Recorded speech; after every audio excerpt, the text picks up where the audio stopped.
Нова правна битка во судницата за пожарот во дискотеката Пулс. Обвинителството денеска покажа низа документи за агенцијата Рубикон. Тврди дека Александар Нацев е неформален собственик на фирмата, кај него биле најдени договори за вработување и тендери. Сепак неговото име го нема во централниот регистер. Одбраната веднаш реагираше. Одбраната вели дека документите не се најдени во неговиот дом, туку во возило. На визит картата на Нацев пишувало само дека е консултант. Од страна на обвинителството беа презентирани докази и беше посочено дека при претрес на дом кај обвинетиот Александар Нацев била пронајдена обемна доказна документација која што укажува на тоа дека ова лице е вистинскиот, односно како што велат тие неформалниот собственик, што одбраната целосно го оспори уште со давањето на воведни зборови.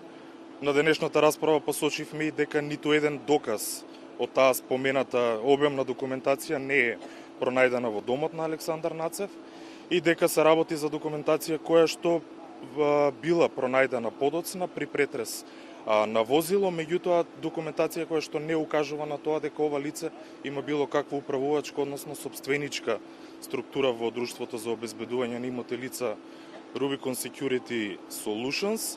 Обвинителството откри дека Рубикон немал писмен договор со дискотеката Пулс и постоел само фиктивен договор со патрола, каде потписот на собственикот бил лажен. Самиот закон предвидува дека такви планови се изработуваат кога се потребни обезбедувачи повеќе од 4, најмалку 5, извинете, а во конкретниот случај биле 4 обезбедувачи според обвинението и поради тоа таков план не бил изработен, а со тоа немаше доказ дека членовите на обезбедувањето имале конкретни задачи како да постапуваат критичната ноќ.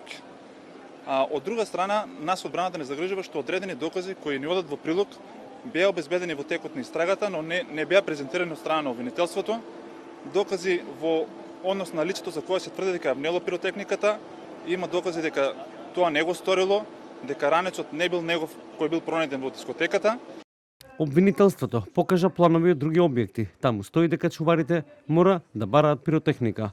Одбраната смета дека овие правила не важат за кобната ноќ. Адвокатите тврдат дека ранецот со пиротехника не му припаѓал на осомничениот. Според нив, чуварите вечерта спасувале млади животи, а не предизвикале пожар. Судењето го води судиката Дијана Груевска-Илиевска.